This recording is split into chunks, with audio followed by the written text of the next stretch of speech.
Welcome to the QB Chronicles, an SMU football podcast with Garrett Gilbert and Kyle Padron. Join former SMU quarterbacks Garrett and Kyle as they break down each week's game, offering insights from their own experiences on the field. In addition to game analysis, we'll also bring you special episodes featuring interviews with past and present SMU players, sharing their stories and perspectives. Whether you're a diehard Mustang fan or just love football, this podcast is your go-to source for all things SMU football. Pony up.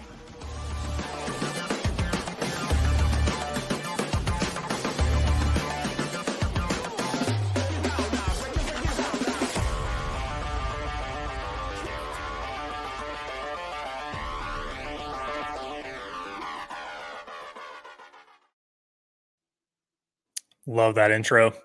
Welcome back to another edition of the QB Chronicles. I'm Kyle Padron, joined by former professional athlete and now professional commercial insurance broker with Boyd, Shackelford, Barnett, and Dixon, Garrett Gilbert. I barely qualify for the athlete portion of that.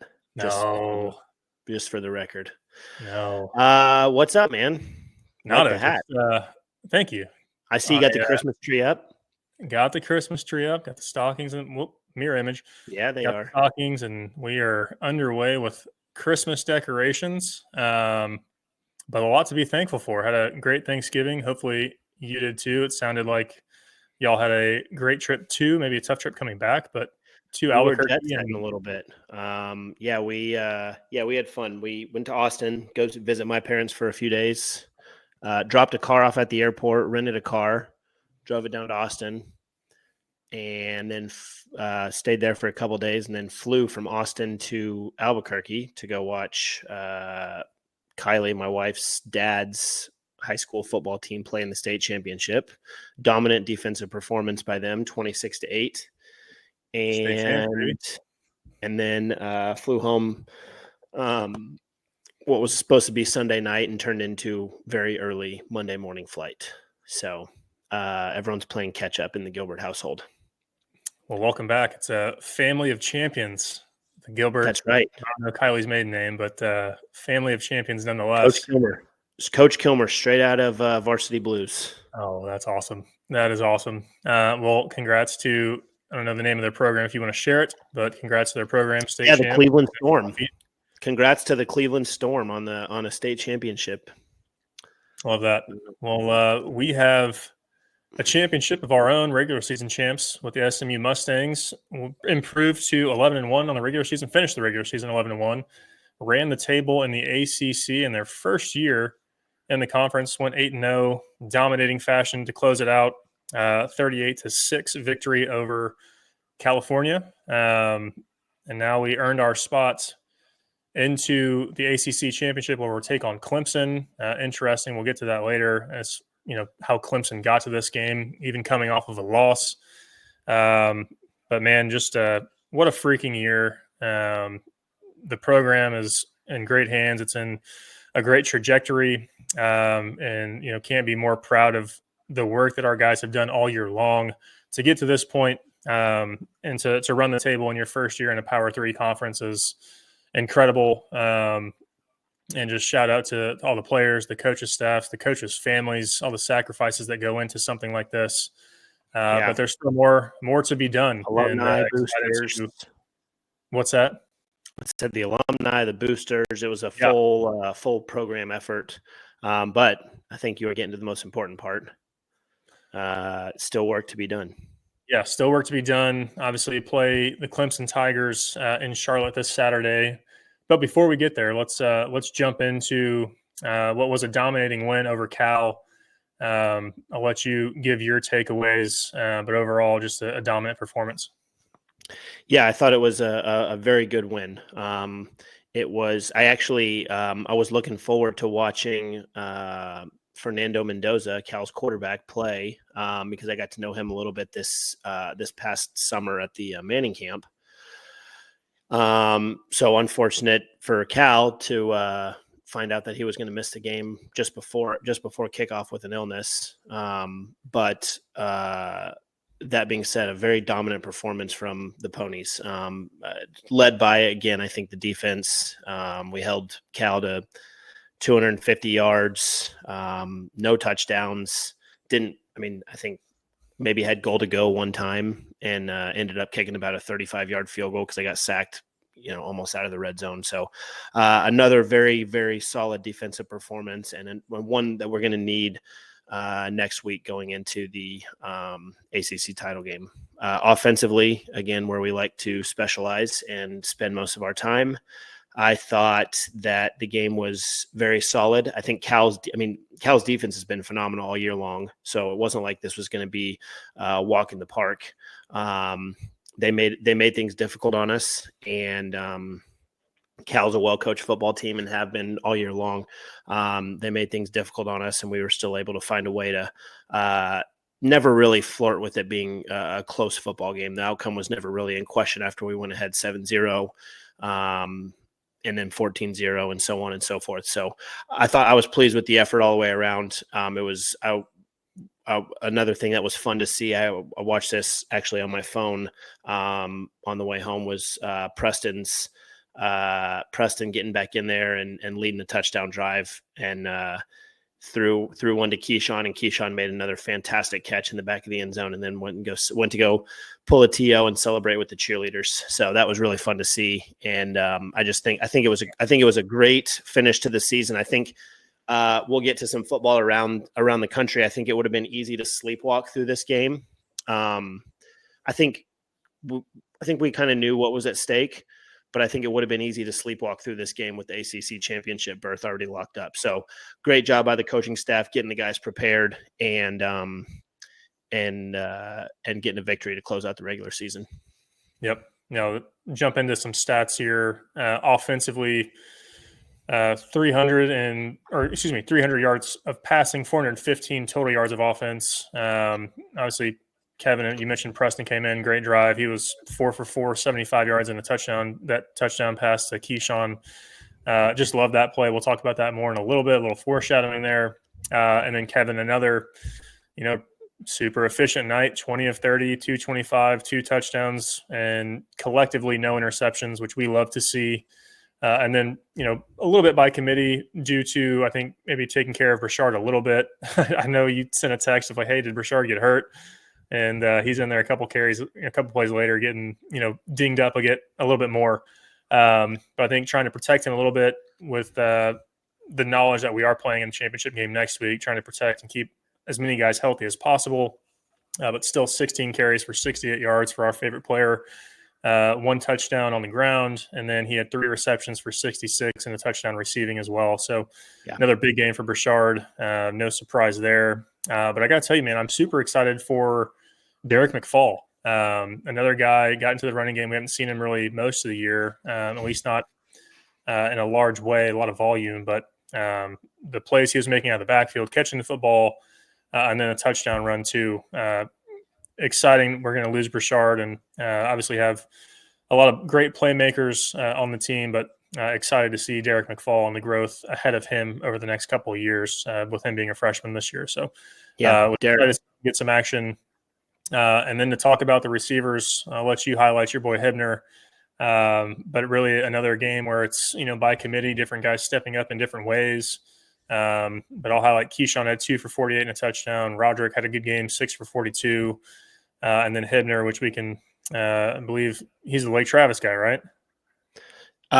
He is not the Lake Travis guy. No, he's from Virginia. I wish we had a Lake Travis guy. We don't have a Lake Travis guy to root for in SMU. The only Lake Travis guy I got to plug this year was the quarterback for Pitt, which was the game. Oh, that's right. That's right. So. Forgive me. Hibner, I'm sorry. But 5 for 48, 1 touchdown. Most people, he probably wishes he was from Lake Travis, though. Yeah, that's my mistake, everybody. I apologize.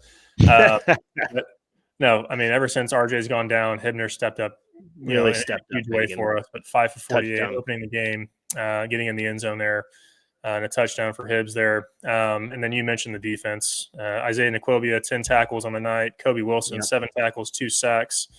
Another big game from Jared Harrison Hunt. He shut up seemingly the last few weeks, several sacks last week, and then 2 more this week. And then our boy Jonathan McGill with an interception at a big time in the game, and then gives his family the game ball there, which is pretty cool. Yeah, that was awesome. I love seeing that. I love seeing him do that. Yeah, it's club takeaway got back active again. And then the family gets the game ball. And yeah, just a fun night. Afternoon turned to night for the guys, clinching the undefeated 8-0 conference record. And then again, finishing the season 11-1 is a huge feat. Regardless of what happens going forward, this is something that our program should be incredibly proud of and will use as a stepping stone into years beyond this. As look back as this is the start of something really special for our football program and our university. Yeah, I agree. I think it's just fantastic for SMU and speaks volumes to what the entire athletic program has done. Certainly most especially the football coaching staff and what Rhett's come in to do with the landscape of college football right now. I mean, it's changed a lot, right? And so, what everyone around SMU football has been able to do to put us in this position, especially in our first year back into a power conference, just fantastic. So, a lot of positives to be said there. I would like to nitpick for a moment, if you would allow me to, as I like to do most weeks. One more thought on the defense real fast. I'm loving the past 2 weeks, and really in the past, it seems like anytime the defense needs a play, we find a way to get pressure on the quarterback. And it was evidenced, but last week there were a couple fourth down sacks, and then this week Cal had 2 turnovers on downs. And I mentioned earlier when they got down in the goal-to-go situation, sack them back to the 20-yard line, make it very difficult to score a touchdown, and then 2 sacks on fourth down to turn the ball over. I think that's really timely defense in the pass rush, just showing up when it needs to, and that's how you win big games. So I think that's really great that the defense continues to show up in big moments like that. Two quick little nitpicks. One is team-oriented. I thought the penalties were a little bit out of control, and a lot of those were within our control to avoid. Yep. There's a difference between effort penalties and focus penalties. And I know there's a lot of, commotion around senior day and all that sort of stuff, but 17 penalties, I think it may have been more than that. I heard the number 17 midway through the fourth quarter. That's just too many. And you're not going to, you got to avoid those. I mean, that, putting yourself behind the 8 ball too many times like that is going to bite you. And so, Again, I think you keep winning football games and winning in dominant fashion, and then you can go in on Sunday and coach some things up and find a way to get better. That is a good way to help keep the team focused. I don't think they're going to have any trouble focusing this week for the Tigers, but nonetheless, something that needs to be fixed. And then secondly, this is just kind of this is potentially says more about Cal's defense, but I don't know that we've punted 6 times all year long. And in a game, I don't know that we've punted 4 times all year long. And just kind of there were basically 6 or 7 drives where the offense just appeared to kind of stall out. And I think we were playing a very good defense. But you'd love to see us sustain some more drives. And even if you don't come away with points, just kind of slowly inch your way towards and win the field position battle. And there were a few too many 3-and-outs, I think. So, just staying ahead of the chains and some things to work on getting ready for the ACC Championship. So I think it's time for – do you want to go first or should I go first? MVP or – You go first. Padron shot of the game. Well, I'm just going to take it back to Old Reliable. We said that we we're kind of resting him a little bit, but Burchard still found a way to fill up the stat sheet, made a great catch on the second drive of the game, our first touchdown drive, caught a touchdown later in the game on a great little nifty little bootleg. And then that 5-yard touchdown run, he just found a way, for how slight he is, he finds a way to run with some unbelievable power and keep his legs churning. And I've been impressed by that all year long. So Burchard Smith, shout out to Mitch and our Bring Home the Doak Award, Bring Home the Doak t-shirts. I don't know that we're going to bring home the Doak, unfortunately, because I think there's a guy out west that ran for over 2,000 yards this year, but it was an admirable effort by our guy. Yeah, I think he was eliminated from the finalists. He was a semifinalist for the Doak this year, but I think they went a different direction, and there are now 3 finalists. That Brashard was not in the top 3, unfortunately. Can we protest like Dion's doing? I think we should behalf of Brashard. I don't have any awards to give back, but I'm going to give them back anyway. Yeah, I'm not sure we have the platform. Coach Prime's protesting to give his give him back his Doak award because Travis didn't get named a finalist. I'm giving back my my game ball from the I don't know which game it was in 2012. So I'm protesting. Yep. Shout out to my wife making an appearance, Caroline. No, I mean, Brashard's had just an incredible year and been a huge part of our offense and our team. And though he is not a finalist, he is every bit as deserving as any of the other 3 running backs in the top 3 for that award, and deserves all the recognition that he's been getting all year long. But as far as the Padron shot, you kind of gave a little bit of foreshadowing earlier when you were talking about Preston. I text Preston this after, but I've always admired the joy and the passion that he plays with, and it was very evident in his short amount of time on the field on Saturday. But to come in, and it was almost like it's like, I'm just going to throw this. I don't care what the coverage is. I don't care how many people are around Keyshawn. Ended up being triple coverage, so we'll make this a triple Padron shot of the game. Ooh, I will not let you do that. But Preston Stone to Keyshawn Smith, 40 yards into triple coverage. Keyshawn finds a way to come down with it. He's made huge plays all year long and stepped up in a big way. Are you looking for some tequila? There's only bourbon in here, so I'm not taking a shot. I'm not taking a shot either.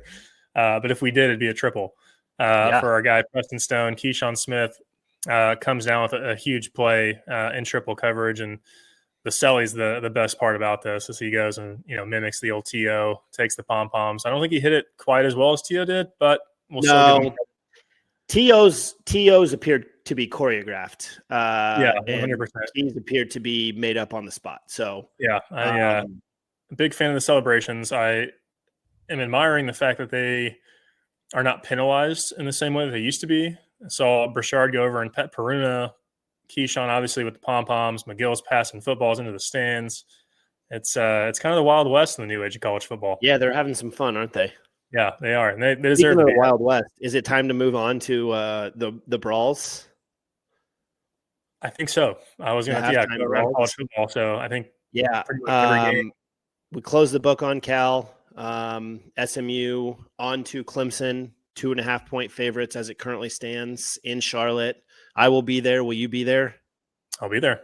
All right. I'm going back to my old stomping grounds. Charlotte was a great home for Kylie and I for a few years. So I should have done that as my intro.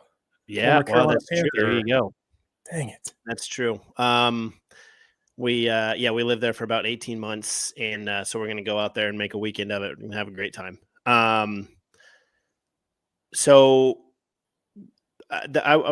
The rest of the college football world kind of got turned on its head the other day, and I thought there was some crazy outcomes, and you never know what's going to happen with rivalry week. But boy, that Michigan-Ohio State game was surprising.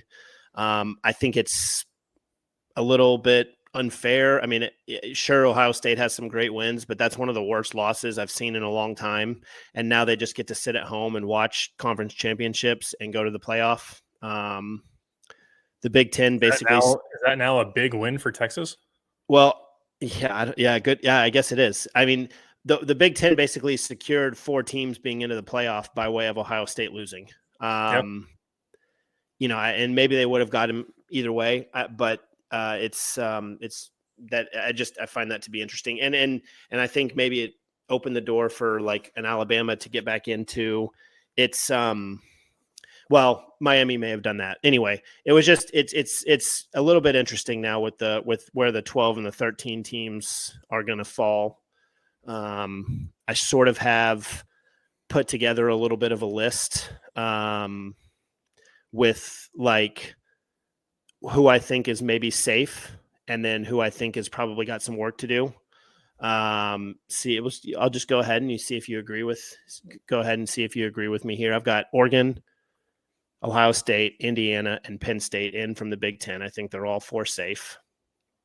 I've got Texas, Georgia, and Tennessee in from the SEC. I think those 3 teams are safe, probably. Agreed. Very, very much so. Georgia had a chance to that game was unbelievable. Did you stay up Friday night and watch that? Dude, yeah. I am so annoyed with Georgia Tech's lack. One, Brent Key doesn't know the rules. He didn't realize that he had to go for 2 in the second overtime. So I'm like, hey, you've got to score. And then, by the way, you should have a 2-point play ready in your pocket. Yeah. And he does. He's holding up the 1. Let's go kick an extra point. And I'm like, hey, man, it's your job to know these things. Yeah, you can't be the guy holding up 1 here. But then I don't know. I wasn't a huge fan of the play calls. I don't know. They didn't give either of their running backs a chance until the 8th overtime, and then it was it was. I totally agree. I thought Haynes King should have had the ball in his hands.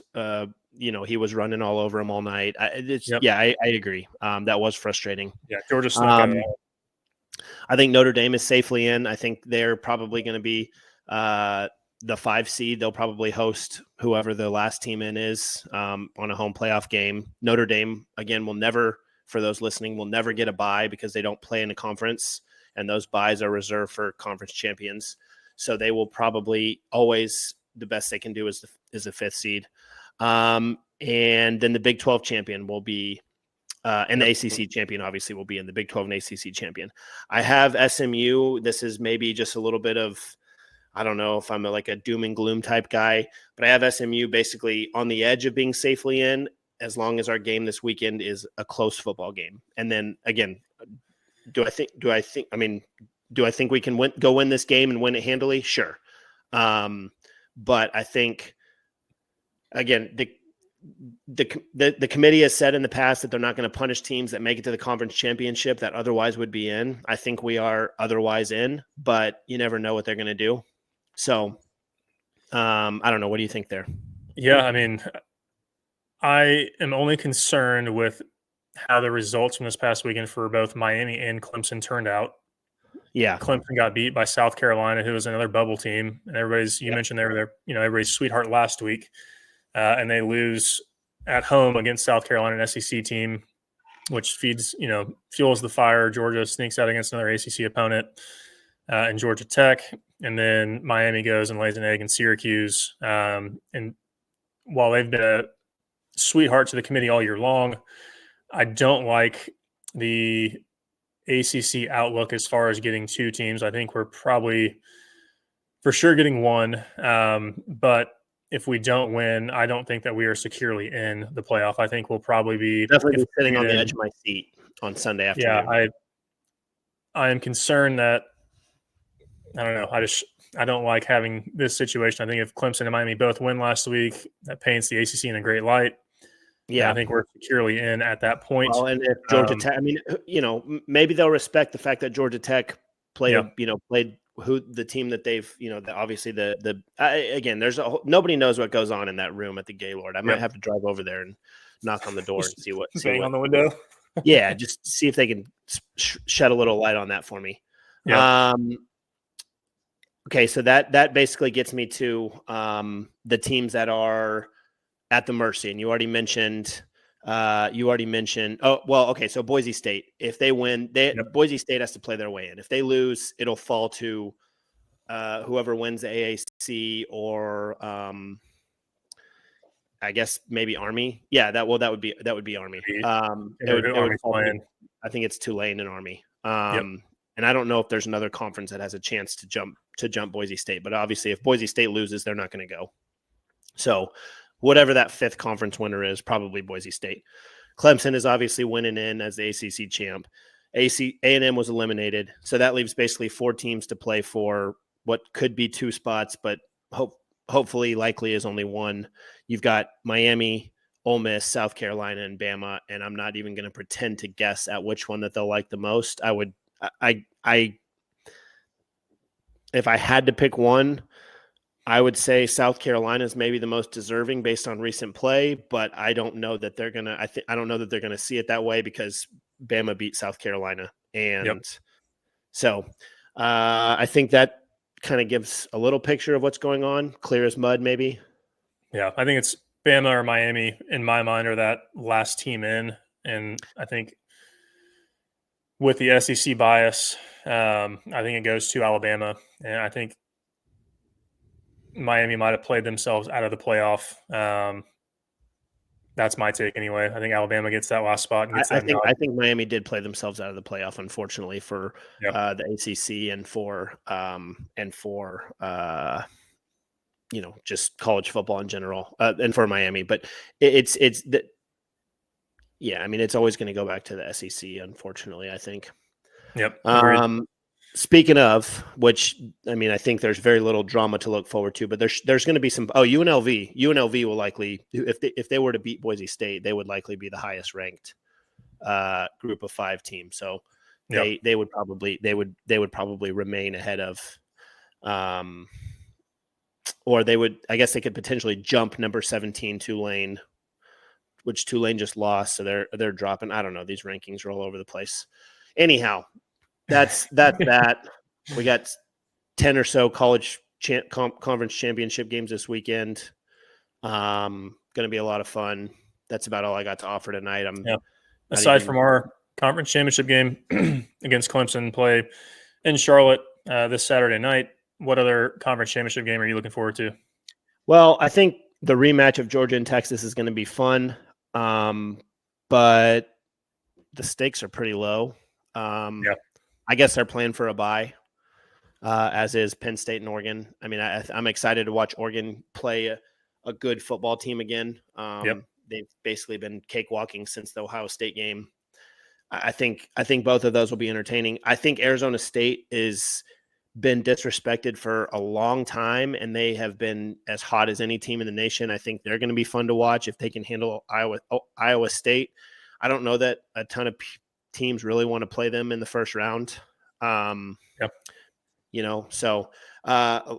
pretty interesting weekend of football. I'm excited about it. And then obviously our game is going to be phenomenal. I'm very excited about going back to Bank of America Stadium and watching the Ponies do their thing. You're going to be were you number 3 up in Carolina? I was number 4 my first season there, and then number 3 for a very brief period of time. Are we going to see a number 3 or number 4 jersey? I will likely not be breaking out my Panthers jersey this week. Somebody's got to. I'm not going to wear it, but maybe Kylie will. All right, I'll bring one and we'll see. But it won't be me. I'll be handing them out. Yeah, let's do that. Let's get Mitch to wear your Panthers jersey. I think I'll do it. Love it. Well, everybody, thank you for listening. It's been fun all season long. Again, still work to be done. Garrett and I will both be traveling to Charlotte to take in that game live, and we'll be back to you Sunday evening with our breakdown of the ACC Championship against Clemson. Until then, if you are going, safe travels. Have a great time. We'll see you in the stadium. Please say hello if you see us. And then, let's go cheer on our guys to an ACC Championship in year 1. If my math is correct, we're hoping for 4 more post-game recap episodes. So I've got just enough time to do that. Yeah, let's do it. All right. Pony up. Pony up.